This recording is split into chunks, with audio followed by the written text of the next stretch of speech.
Good morning everyone. कल हमने हमारी क्लास में वर्ग एम्फीबिया को शुरू किया था और वर्ग एम्फीबिया के जो सामान्य कैरेक्टर हैं कल हमने उसकी चर्चा की थी और मैंने ये बताया था कि यह उभयचर या अर्धजलीय जंतु होते हैं।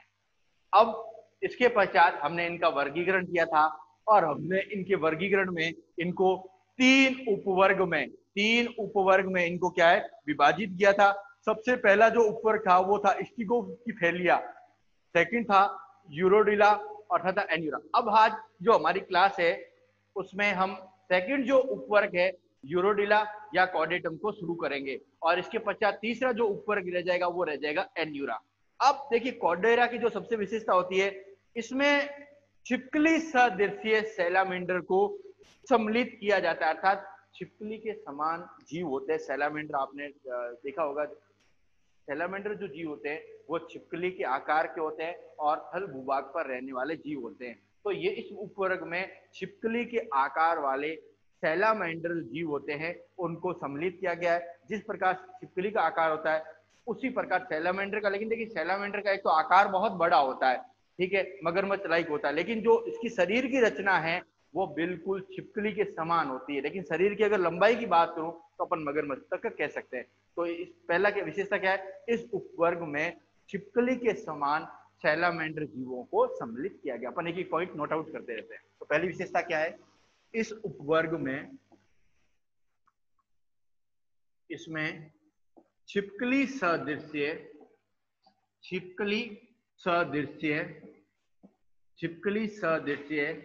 सैलामेंडर जीवों को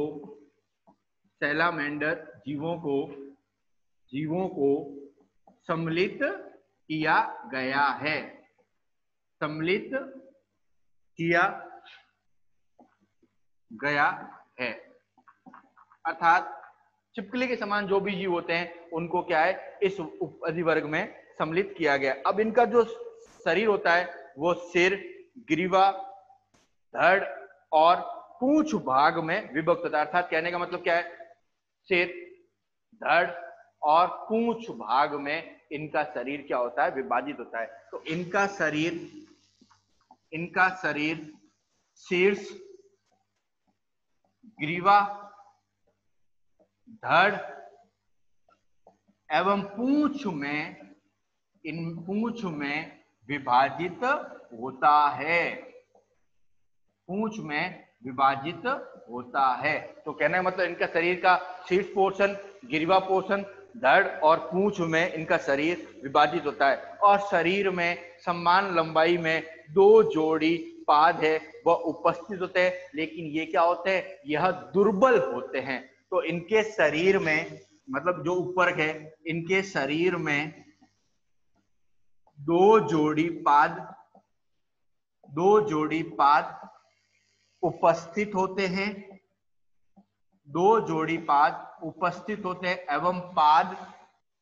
एवं पाद दुर्बल होते हैं, अर्थात कमजोर होते हैं, दुर्बल होते हैं। अर्थात शरीर का भार है वही सहन बहुत मुश्किल से कर पाते हैं। तो कहने का मतलब क्या है, इनके शरीर में दो जोड़ी पाद उपस्थित होते हैं और दुर्बल होते हैं।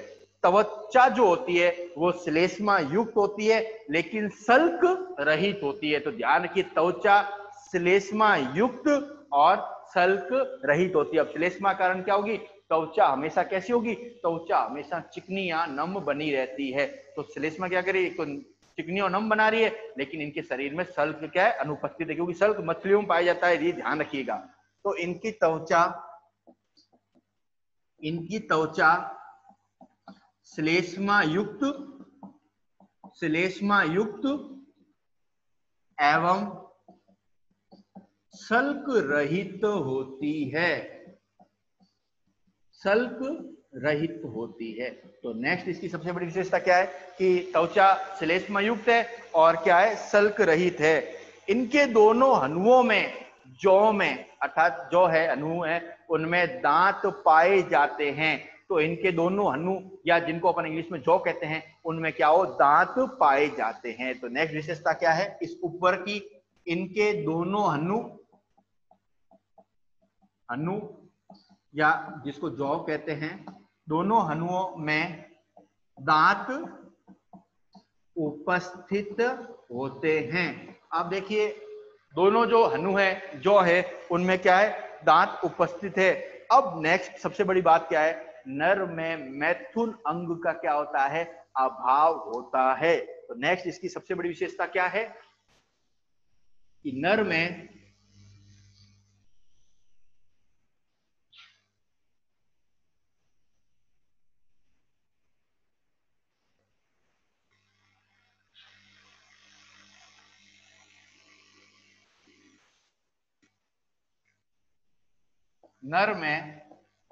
मैथुन अंग का अभाव होता है। अब एक ध्यान रखना, मैं आपको बता दे रहा हूँ, रिवाइज कर रहा हूँ, आपने पूछा भी है, उपवर्ग कॉर्डेटा है ना कि कॉर्डेटा, ये ध्यान रखना, संघ कॉर्डेटा है, उपवर्ग कॉर्डेटा है। कॉर्डेटा का सेकंड जो नाम होता है वो यूरोडिला होता है। तो नर में क्या है, मैथुन अंग का क्या होता है, अभाव होता है। नेक्स्ट क्या है, यूरोडिला की लार्वा अवस्था जलीय वयस्क के समान होती है। नेक्स्ट क्या है, इस उपवर्ग में लगभग 200 प्रजातियां अभी वर्तमान में क्या है, जीवित है। तो इस उपवर्ग में वर्तमान में 200। तो देखिए अब हम यूरोडिला का वर्गीकरण पढ़ते हैं, क्योंकि देखिए संघ है कॉर्डेटा, वर्ग है एम्फीबिया, वर्ग एम्फीबिया में उपवर्ग क्या है, यूरोडिला। अब इस यूरोडिला को 3 गणों में विभाजित किया जाता है। अब हम एक फिर गण के एक एक एग्जांपल बोलेंगे। तो 3 गणों में इस यूरोडिला को विभाजित किया जाता है। सबसे पहला जो गण होता है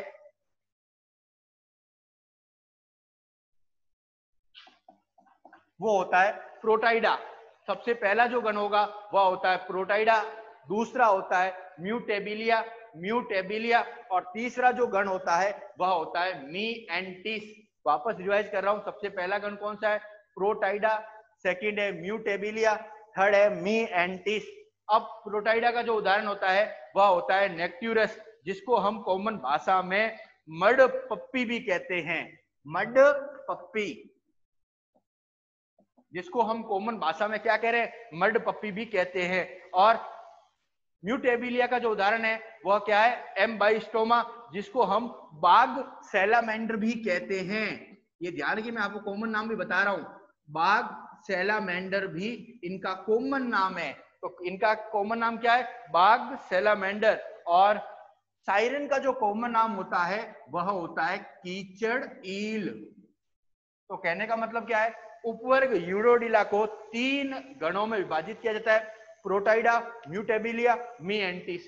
प्रोटाइडा का होता है नेक्ट्यूरस, वंश उदाहरण है, म्यूटेबिलिया का एम्बाइस्टोमा, मीएंटिस का साइरन। अब नेक्ट्यूरस का जो कॉमन नाम है, मैं आपको कॉमन नाम भी बता रहा हूं, क्योंकि कई बार एक नंबर के पर्सन आ जाते हैं कॉमन नाम में। तो नेक्ट्यूरस का मड पप्पी, एम्बाइस्टोमा का बाग सैलामेंडर और साइरन का कीचड़ ईल कहते हैं। अब हम सबसे पहले शुरू करते हैं प्रोटाइडा, अर्थात प्रोटाइडा के अंदर हम नेक्ट्यूरस का एग्जांपल लेते हैं, इसका नामांकित चित्र बनाते हैं और इसकी क्या क्या विशेषता होती है अब इसको हम पढ़ते हैं। तो अब हमारा पहला शुरू होगा प्रोटाइडा।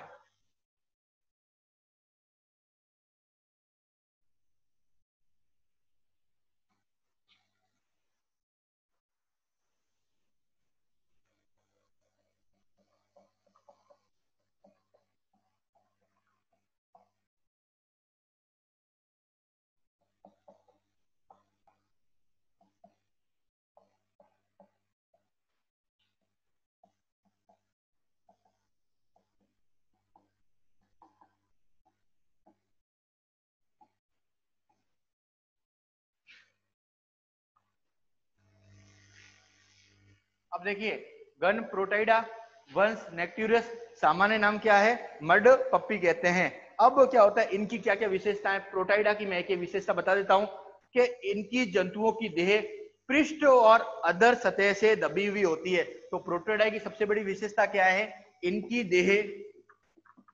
देह पृष्ठ व अधर सतह से दबी हुई होती है। सेकंड जो सबसे बड़ी विशेषता है कि इनमें जो फुफ्फुस होते हैं वह उपस्थित होते हैं, अर्थात फेफड़े जो है वो उपस्थित होते हैं, जबकि इन जंतुओं में बाहरी क्लोम बाहरी क्लोम होते हैं वह भी पाए जाते हैं। तो नेक्स्ट क्या है, फुफ्फुस, फुफ्फुस भी पाए जा रहे हैं और बाहरी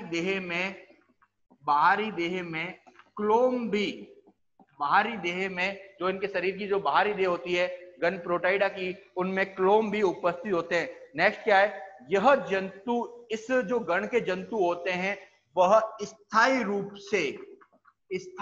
से क्या है, स्थायी रूप से जलीय होते हैं। अर्थात गण प्रोटाइडा के जितने भी जंतु हैं वह स्थायी रूप से जलीय होते हैं। और नेक्स्ट जो विशेषता है वह है कि नेत्र पर पलकों का अभाव होता है। नेत्र जो है उस पर पलक का क्या होता है, अभाव होता है। तो हमने प्रोटाइडा की क्या क्या विशेषता पढ़ी, इनकी इस गण के जो जंतु होती है इनकी देह पृष्ठ व अधर सतह से दबी हुई होती है, इनमें फुफ्फुस उपस्थित होते हैं। दूसरा, इन जंतुओं में बाहरी क्लोम जो होते हैं वो स्थायी होते हैं। नेक्स्ट, नेत्रों पर पलकों का क्या होता है, अभाव होता है। और नेक्स्ट सबसे बड़ी विशेषता, यह स्थायी रूप से जलीय जंतु होते हैं। अब हम गण प्रोटाइडा के बाद वंश नेक्टिवरस को पढ़ते हैं।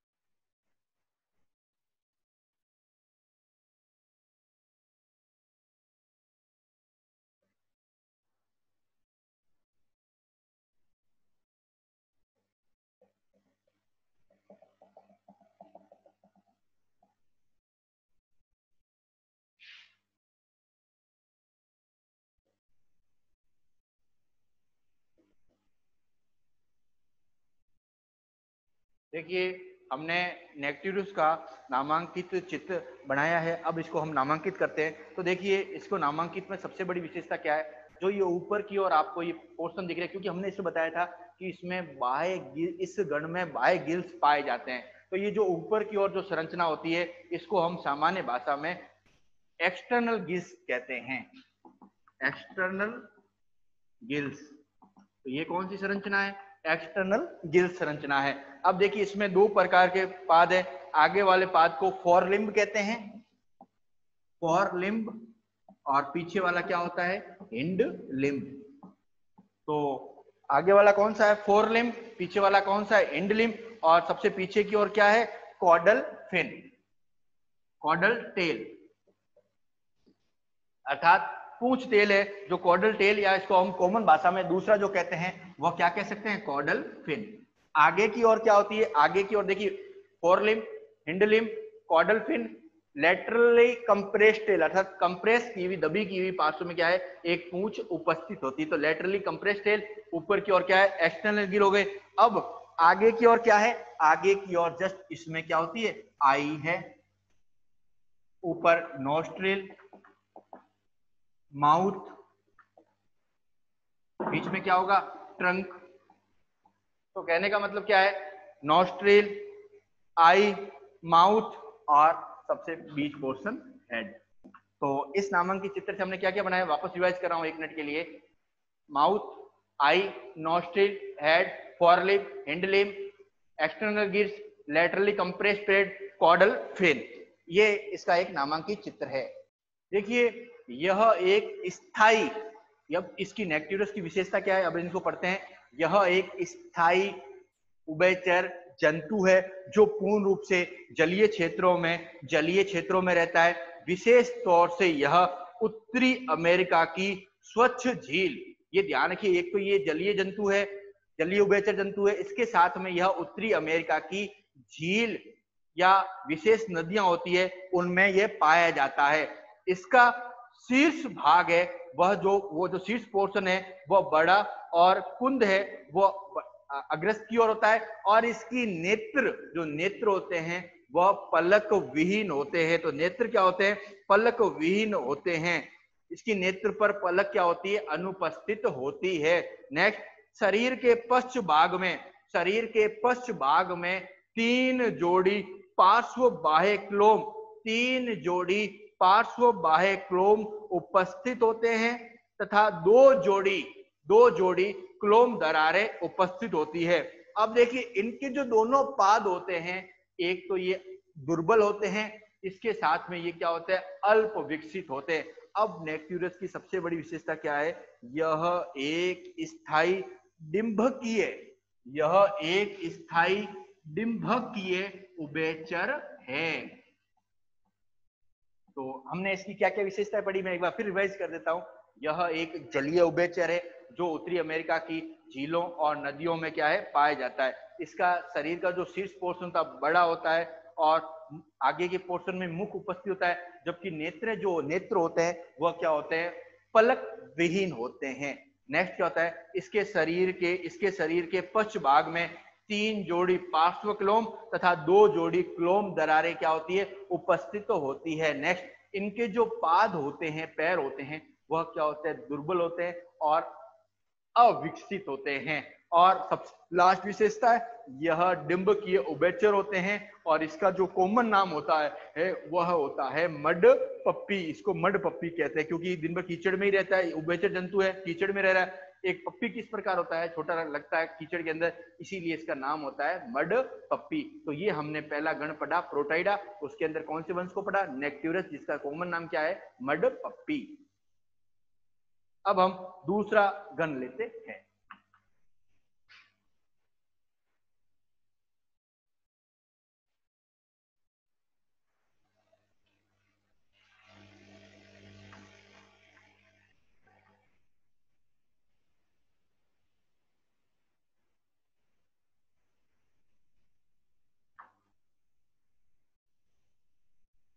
देखिए हमारा दूसरा जो गण है वह है म्यूटेबिलिया। इसका एग्जांपल है एम्बाइस्टोमा जो बाघ सैलामेंडर कहलाता है। देखिए सबसे बड़ी विशेषता क्या है, इनमें जो वयस्क जंतु है उनमें आदर्श रूप से क्लोम क्या होते हैं, क्लोम जो होते हैं वह क्या है, अनुपस्थित होते हैं। अभी देखिए इससे पहले जो हमने गण लिया था उनमें हमने क्लोम और हमने ये फुफ्फुस दोनों बताए थे, लेकिन इनमें क्लोम का क्या होता है, अभाव होता है। इसका मतलब इनमें फुफ्फुस है वो क्या है, पूर्ण विकसित है। तो कहने का मतलब सेकंड पॉइंट क्या है, इनमें फुफ्फुस फेफड़े जो है वो फुफ्फुस उपस्थित होते हैं। नेक्स्ट क्या होता है कि इसमें जो जंतु होते हैं, या तो इस जो गण के जंतु है या तो वो पूर्ण रूप से जलीय होते हैं या अर्ध जलीय होते हैं। पूर्ण रूप से जल का मतलब या तो वो जल में ही रहेंगे, या अर्ध जलीय का मतलब है कुछ देर जल में कुछ देर बाहर रहेंगे। तो थर्ड जो पॉइंट है, इस गण के जंतु होते हैं जो इस गण के जंतु जलीय या अर्ध जलीय होते हैं, जलीय या अर्ध जलीय होते हैं। और नेक्स्ट है, इस गण को वास्तविक सैलामेंडर गण कहा जाता है, क्योंकि सैलामेंडर जो होते हैं वह इसी गण के होते हैं, इसीलिए इसको वास्तविक सैलामेंडर गण भी कहते हैं। तो इसके जो जंतु होते हैं, इस गण के जंतु को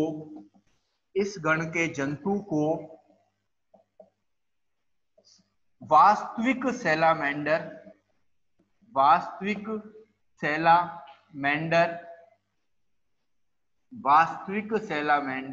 कहते हैं। तो वास्तविक जो सैलामेंडर होते जीव होते हैं वह क्या होते हैं, इसी गण के होते हैं। तो अब हम हमारा जो नेक्स्ट शुरू कर रहे हैं वह है वंश एम्बाइस्टोमा का डायग्राम।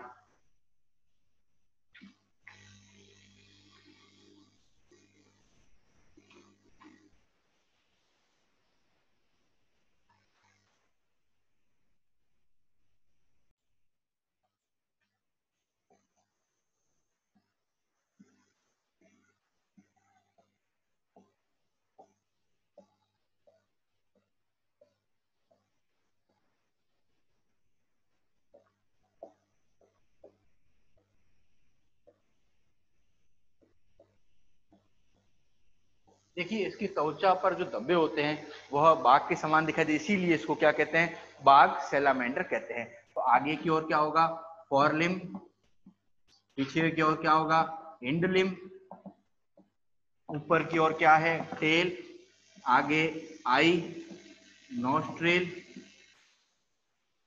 माउथ। अब देखिए ये जो जीव होता है यह छिपकली के समान होता है। इसकी जो आकृति होती है वह एक छिपकली के समान होती है और इसके शरीर होता है वह सिर, ग्रीवा में गर्दन टाइप, सिर ग्रीवा धड़ और पूंछ में क्या होता है, विभाजित होता है। नेक्स्ट क्या है, यह अर्धजलीय जंतु है जो उत्तरी अमेरिका के, देखिए विशेषता ध्यान रखिएगा कि यह अर्धजलीय जंतु है। अर्धजलीय का मतलब क्या है, यह अर्धजलीय जंतु है। अर्धजलीय का मतलब है कि कुछ समय जल में रहता है जबकि कुछ समय क्या होगा, ये बाहर रहता है। तो पहली विशेषता क्या है, यह अर्धजलीय जंतु है।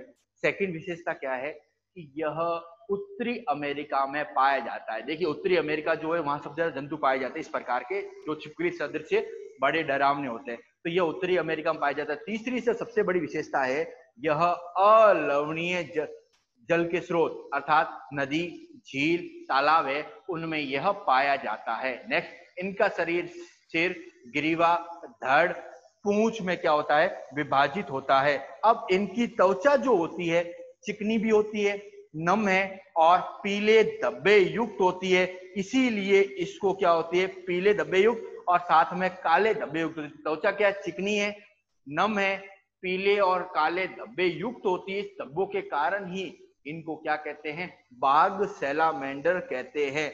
और एम्बाइस्टोमा की जो लार्वा होते हैं उसको क्या कहते हैं, एक्सोलोटल लार्वा। ये ध्यान रखिएगा, एक्सोलोटल लार्वा। एम्बाइस्टोमा के जो लार्वा होते हैं उसको एक्सोलोटल लार्वा कहते हैं। अब सबसे बड़ी विशेषता क्या है कि यदि जल में आयोडीन की कमी हो जाए तो लार्वा वयस्क में रूपांतरित हुए बिना ही लैंगिक परिपक्व को प्राप्त कर प्रजनन करने लगता है। देखिए वापस रिवाइज करा रहा हूं, मैंने क्या बोला कि यदि जल में आयोडीन की कमी हो जाती है, जल के अपन जानते हैं जल में आयोडीन की कमी होती है तो अपन एक सामान्य भाषा में कहते हैं घेंगा रोग हो जाता है। अब अगर जल में आयोडीन की कमी हो जाती है तो जो लार्वा है, लार्वा क्या है, एक्सोलोटल लार्वा। यह लार्वा वयस्क अवस्था में, देखिए हम जितना पढ़ते हैं ना उसमें क्या कहते हैं, लार्वा वयस्क में रूपांतरित होता है और फिर वो लैंगिक परिपक्व प्राप्त करके क्या करता है, प्रजनन करता है। अब अगर इस जल में आयोडीन की कमी हो जाए तो लार्वा क्या करेगा, वयस्क में परिवर्तित हुए बिना, आयोडीन की कमी है उसके कारण लार्वा वयस्क में परिवर्तित नहीं होगा, सीधे ही लैंगिक परिपक्वता को प्राप्त कर लेता है और लैंगिक परिपक्वता को प्राप्त कर वह प्रजनन करने लगता है। तो इसकी सबसे बड़ी विशेषता है कि अगर जल में आयोडीन की कमी हो तो लार्वा वयस्क अवस्था को प्राप्त नहीं करेगा, सीधा ही क्या करेगा, सीधा ही प्रजनन करने लग जाएगा और सीधा प्रजनन करके वह क्या करेगा, संख्या बढ़ाएगा। ये तो थी जब जल में आयोडीन की कमी हो, लेकिन अगर जल में आयोडीन प्रचुर मात्रा में है तो लार्वा वयस्क अवस्था में परिवर्तित होता है। ध्यान रखिए, वापस दो बात मैंने क्या बोली, अगर जल में आयोडीन की कमी है तो लार्वा वयस्क अवस्था में नहीं आएगा, परिवर्तित नहीं होगा, सीधा लैंगिक अंग को प्राप्त करके प्रजनन करने लगेगा। अगर जल में आयोडीन की प्रचुर मात्रा में है तो ये वयस्क बनेगा, उसके बाद प्रजनन करेगा। तो वापस रिवाइज कर रहा हूं, इनकी क्या क्या विशेषता होती है। पहला, यह छिपकली सदृश जीव होते हैं, अर्थात इनका आप आकृति देखेंगे तो एक बिल्कुल छिपकली के समान होती है। नेक्स्ट, इनका शरीर सिर, ग्रीवा, धड़ और पूंछ में क्या होता है, विभाजित होता है। तो सेकंड विशेषता होती है। इनकी तो त्वचा होती है वह नम, चिकनी, पीले और काले धब्बों युक्त होती है, इसीलिए इनको बाघ सैलामेंडर कहते हैं। चौथा, यह अर्धजलीय जंतु है, जल और थल दोनों पर रहते हैं। नेक्स्ट, यह उत्तरी अमेरिका क्षेत्रों में पाया जाता है और उत्तरी अमेरिका में भी अलवणीय जल के स्रोत जैसे नदी, तालाब, झीलों आदि में ये क्या होता है, पाया जाता है। अब नेक्स्ट, जल में अगर इसकी जो लार्वा अवस्था होती है उसको क्या कहते हैं, एक्सोलोटल लार्वा। ये हमारा पर्सन भी ये ध्यान रखिएगा, तो इसको ये पॉइंटेड नोट कर लीजिएगा कि एक्सोलोटल लार्वा किसका, एम्बाइस्टोमा का। अब नेक्स्ट लास्ट पॉइंट, जल में अगर आयोडीन की कमी हो जाए तो लार्वा वयस्क में चेंज हुए बिना ही लैंगिक अंग को प्राप्त करेगा और प्रजनन करेगा। अगर आयोडीन प्रचुर मात्रा में है तो वयस्क में परिवर्तित होगा और उसके बाद क्या करेगा, प्रजनन करेगा। तो आज की हमारी जो क्लास थी उसमें हमने नेक्टुरस और एम्बाइस्टोमा को पढ़ा अब जो हमारी नेक्स्ट क्लास होगी हम उसमें इससे आगे के टॉपिक पर चर्चा करेंगे, तीसरे गण को, और उसके बाद जो नेक्स्ट रहेगा अधिवर्ग उसको लेंगे। धन्यवाद।